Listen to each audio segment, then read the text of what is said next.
Oh sudah. Ilusio. Kok langsung ilusio ya? Oh ini dulu. 3 sifat habitus. Hysteresis, transposability, generator. Hysteresis itu, habitus itu bertahan lama kalau sudah kita dapat.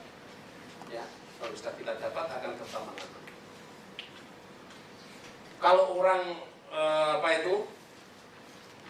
yang suka instan itu juga sebetulnya habitus. Ingin cepat, apalagi sekarang orang muda yang penting viral gitu. Semua instan cepat selesai gitu. Apa-apa gitu. Bahkan ada guru yang mengajar agama pun instan itu ada. Masuk kelas anak SD kelas 4 ditanya siapa yang mau naik surga, tunjuk jari. Anak kecil begitu tanya tunjuk jari semua. Kecuali Ricky ya enggak. Gurunya penasaran ditantang lagi. Siapa yang ingin masuk surga? Berdiri. Semua berdiri. Hanya Ricky yang enggak. Gurunya kenapa langsung marah. Ricky, ya Pak. Kamu enggak ingin masuk surga? Ya ingin Pak. Kenapa enggak berdiri? Emangnya akan berangkat sekarang?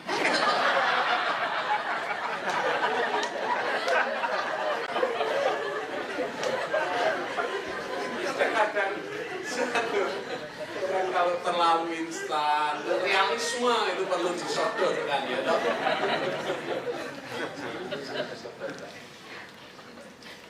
Maka transposability, habitus bisa disampaikan. Bourdieu mengatakan transmisi nilai, transmisi habitus yang paling efektif adalah yang paling implisit. Yang paling implisit itu apa? Teladan. Semakin digurui, semakin orang resisten. Jadi teladan itu adalah paling efektif. Maka sebetulnya karya sastra itu berperan besar. Kalau orang baca karya sastra, Anda merasa belajar sesuatu tapi tidak merasa digurui. Di dalam karya sastra sudah disodorkan model-model kehidupan, paradigma kehidupan tanpa harus merasa digurui. Nonton film dan sebagainya. Tetapi semakin dipaksakan, semakin akan resisten. Ya. Semakin dimarahi, semakin malah akan menolak.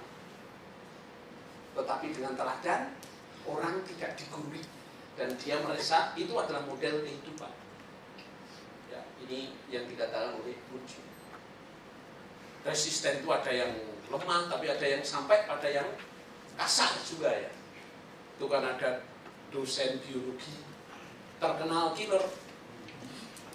Nah, mau ujian mahasiswanya ketakutan belajar sampai jam 3 pagi. Tahu nggak waktu ujian jam 9 gurunya hanya bawa kurungan burung 5 dan kurungan burungnya ditutupi, hanya kelihatan kakinya. Soalnya hanya satu, dengan melihat kakinya tebaklah burungnya. Yang belajar sampai jam 3 pagi marah-marah tapi nggak berani apa-apa karena gurunya killer.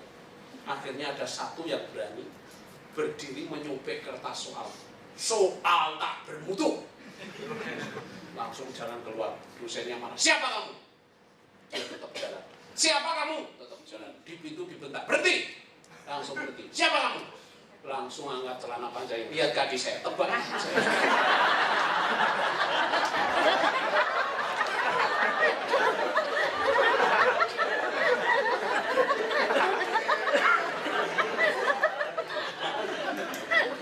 Ya. Kalah terhadap resistensi. Kadang-kadang kita nggak tahu orang diam pun resisten. Anda harus tahu ya. Memilih kata atau keluar dari topik itu resisten. Ya. Kalau Anda ketemu teman Anda, gimana ujian tesismu? Langsung dia, gimana? Jadi nonton nggak? Karena Anda begitu. Karena artinya saya nggak mau diingetin itu dulu. Kayak nggak tahu aja, nggak lulus. Ya. Jadi resistensi itu macam-macam. Jadi hal-hal kecil seperti ini Bourdieu ini sangat peka. Bourdieu sangat peka. Ya, sangat peka. Lalu generator itu mendorong tumbuhnya praksis sosial baru. Artinya apa? Karena itu mengorganisir praktek dan membuka persepsi, tetapi sekaligus juga kita menginternalisir. Saya bisa mengorganisir, tetapi sekaligus juga mempengaruhi, tetapi sekaligus saya juga dipengaruhi, dibentuk oleh.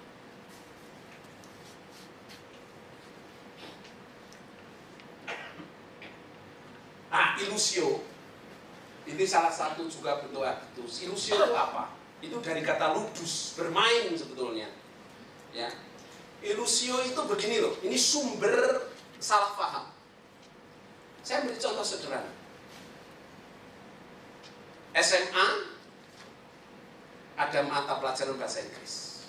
Salah satu teman saya karena SMP-nya bapaknya diplomat, SMP-nya di Amerika, sehingga waktu pulang lancar bahasa Inggris. Tapi tetap supaya dia harus dapat nilai, dia harus tetap ikut pelajaran bahasa Inggris. Lalu saya tanya, gimana sih caranya membuat if realis dan if irrealis? Langsung dia ngomong, alah kayak gitu aja, mudah sekali itu. If realis itu pakai present tense, yang irrealis itu pakai past tense. Cuman gitu aja kok. Itu namanya ilusio. Bagi dia mudah, bagi dia permainan, tapi bagi saya memang sulit gitu. Ngerti ya? Anda kan sering kalau dengan adik kelas atau dengan adik, kayak gitu aja nggak bisa. Kayak anak SD aja, padahal memang nggak bisa gitu. Saya mau kalau itu lebih nanti pengantin baru sering begitu ya. Hati-hati loh itu. Ya. Tahun pertama perkawinan, suami ngomong, istri mendengarkan. Tahun kedua, istri ngomong, suami mendengarkan. Tahun ketiga, suami ngomong, istri ngomong, tetangga yang mendengarkan.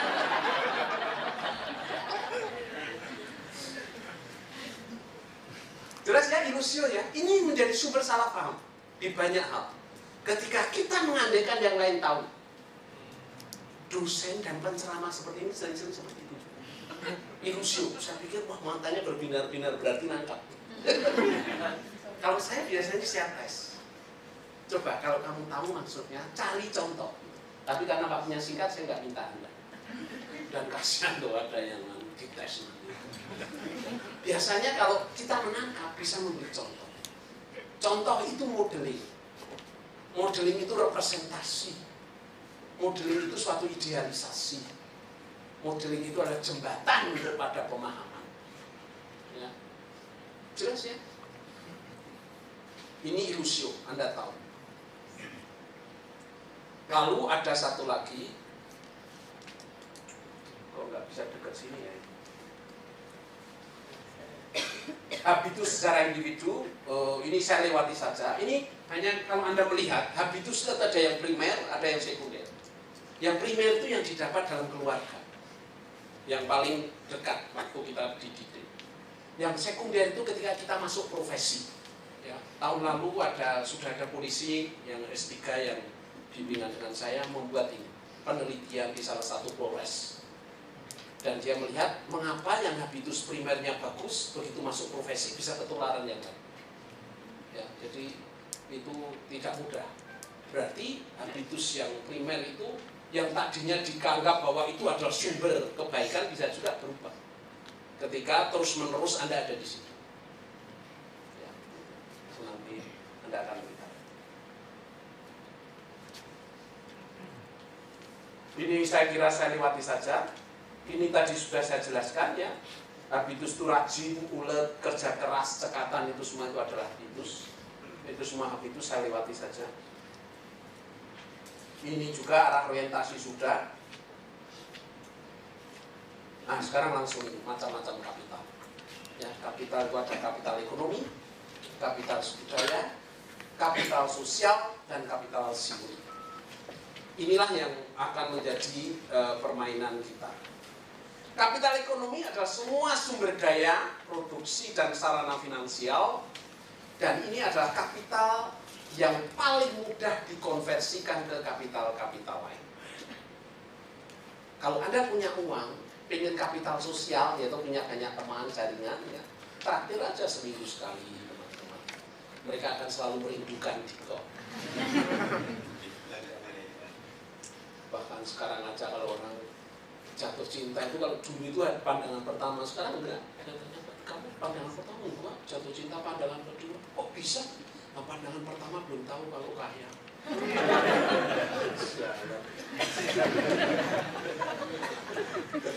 Pernah ada orang yang mengeluh umurnya sudah 38 tahun, sudah kerja, sudah punya rumah, sudah punya mobil, sudah mapan, belum menikah.